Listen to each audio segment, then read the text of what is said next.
Hey Alan, do you like slashers? I do. Well, this episode's just for you and everyone else who likes slashers. Oh, I wanted it for myself. Because I'm a Fuck you selfish and yourself, Alan.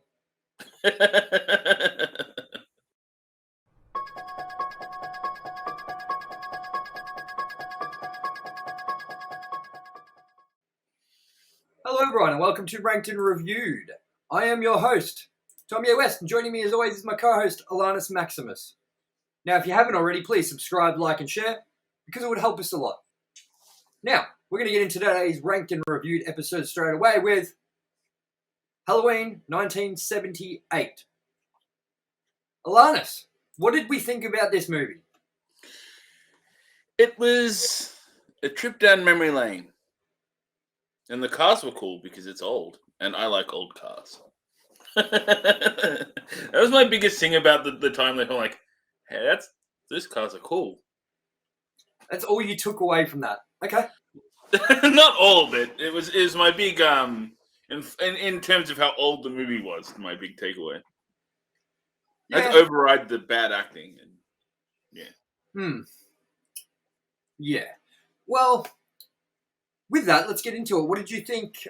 I'm going to start bringing up some key notes here that we should get into. Now, what did you think about the plot? It was duller than I remember it being. There really isn't much of a body count, and it's about 3/4 build up. Not to say I didn't enjoy it, but I definitely remember enjoying it more. However long ago it was that I last watched it. Definitely. And I mean, I'm the same with you as you, man. I feel like this movie, okay, while it did something, people say it did it for the first time, which I don't think it did. Black Christmas was an example of them doing sort of something like that beforehand. But I feel like people say that this is like the slasher movie that set it up for like what the genre is now. But I almost feel like it did do that, but by today's standards, I wouldn't say it's a slasher movie. No, I think even almost more set the stage for Friday the 13th, which I think is more of the mold that slashers these days kind of follow. It's a bit more consistently killy throughout the movie rather than a slow burn and then a couple of kills in the end. Yeah. I mean, what was sort of like some saving moments for you in this movie though? What did you like about it? I thoroughly enjoy the guy that plays Loomis. That is Malcolm McDowell, but Pleasance. Yes. He I know I've seen him in other stuff as well, but I don't know what. And I probably should, but yes, he was probably one of the saving graces of it. There was a lot of questionable acting in parts. He was in a Bond movie. What was that? He was in a Bond movie. Ah, yes. I believe he was anyway. I'm going to check it out now. He was in... I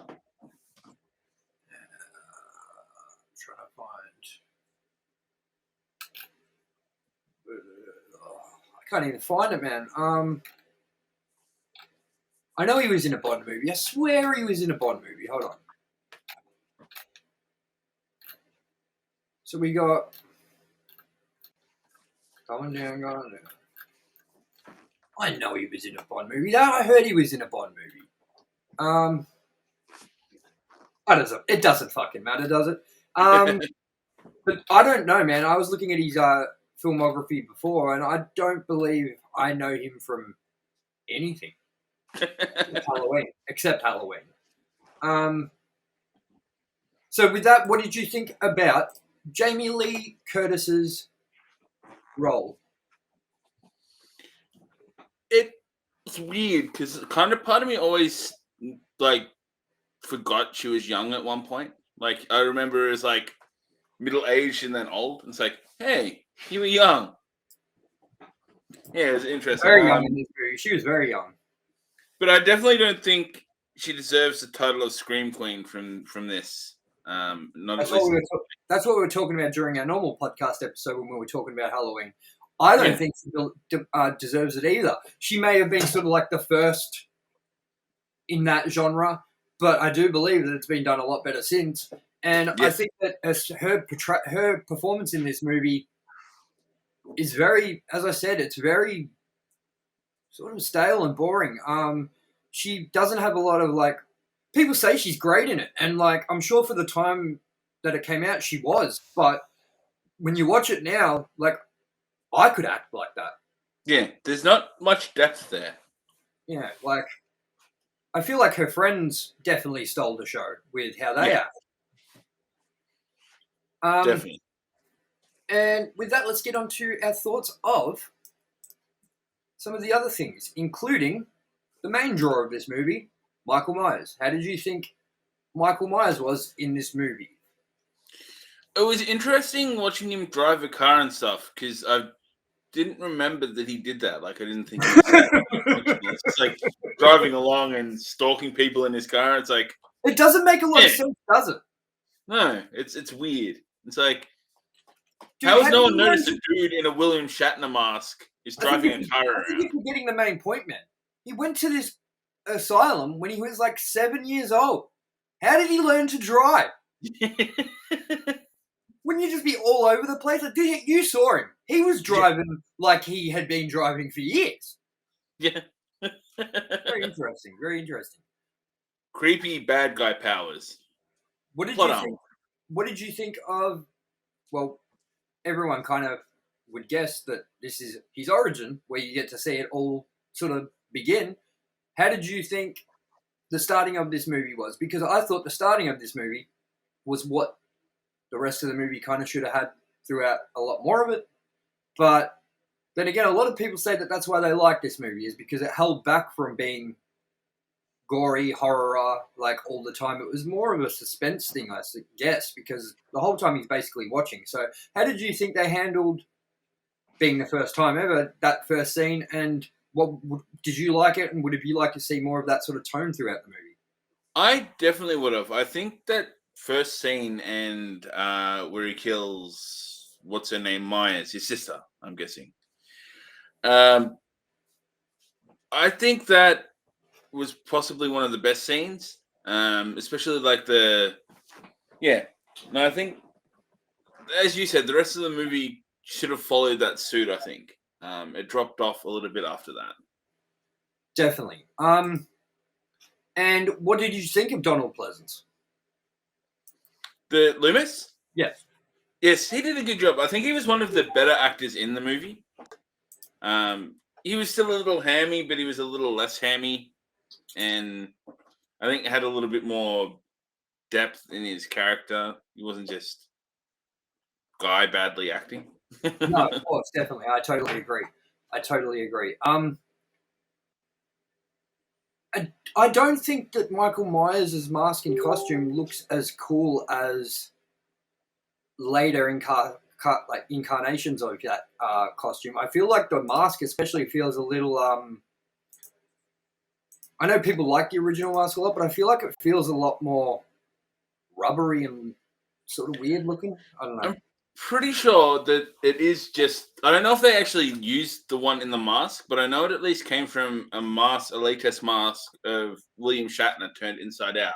Yeah, that's right. By the look of it, it looks like it is just a mask of William Shatner. So I think on what they did, I like, but I agree, it does kind of start to look better as the movies go on.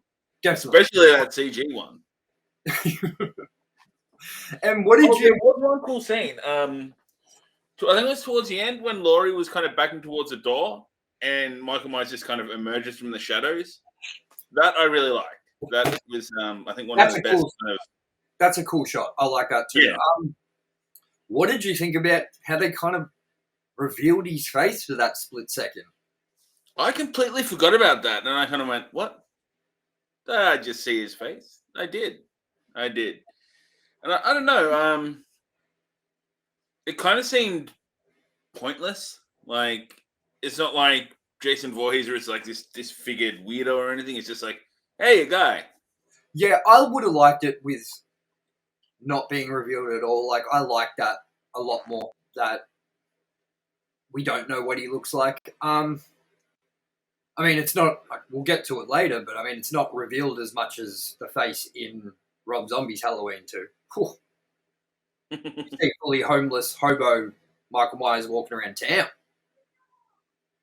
But with that, what did we think about Sheriff Brackett? He I think he was one of my least favorite characters. He didn't feel believable as a sheriff. He just felt like an arrogant dick. Totally. And you know what? I just realized I sounded like Jamie Lee Curtis's friend there. Totally. Yeah. I don't know what sheriff would go if you have some dude go up and go, "This psychopath has escaped an asylum and has come here." I don't know any sheriff that will go, "Nah, we're all families here." Yeah, I agree. But actually, that thinking about this is off the Sheriff Brackett thing for just 1 second. I thought the scene where he comes with the bed sheet over his head is really cool too. Yes. I do think it's hilarious how he's wearing the glasses as well, though. And I liked sort of how her friends were more rebellious as well, like with the whole smoking weed in the car and all that.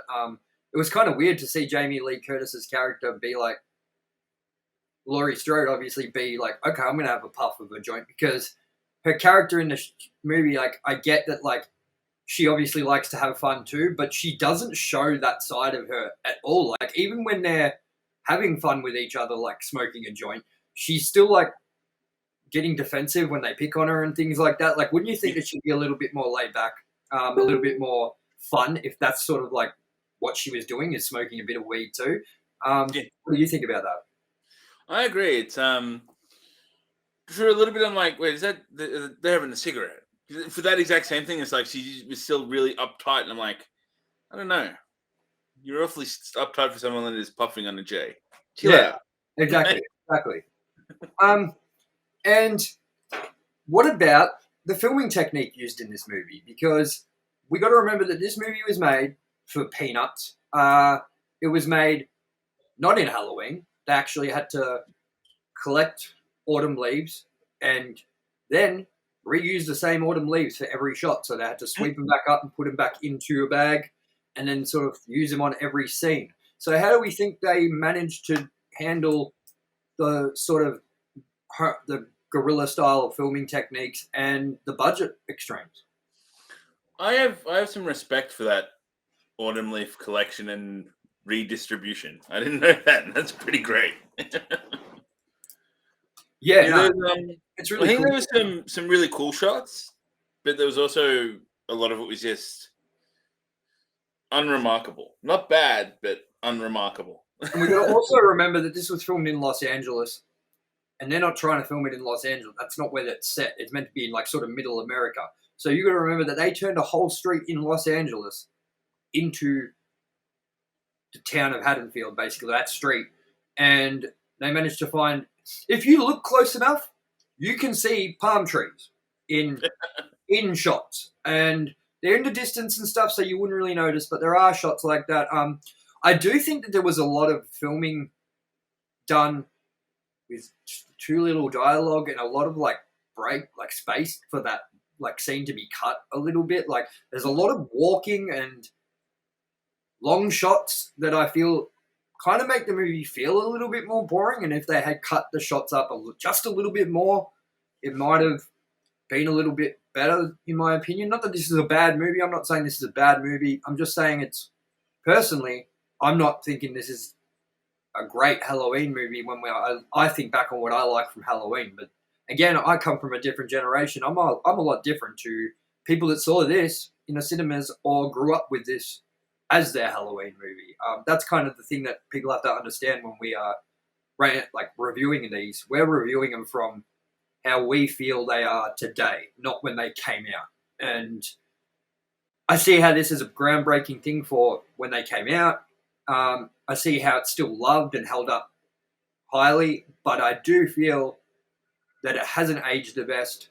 And unless you have a little bit of love for the franchise or a little bit of love for that movie, I don't think it would be easy to fall in love with that movie nowadays. I agree. Yeah. I think if there was less nostalgia in me watching it, I don't think I would have enjoyed it a great deal. No. I think the other creepy shot and scene that I really liked was when they arrive at Smith's Grove and there's all the patients out on the lawn at night, like walking around all creepy looking. Like, that's a really cool shot. It kind of is a funny shot to think about. You see Michael Myers run around in that little that little hospital gown.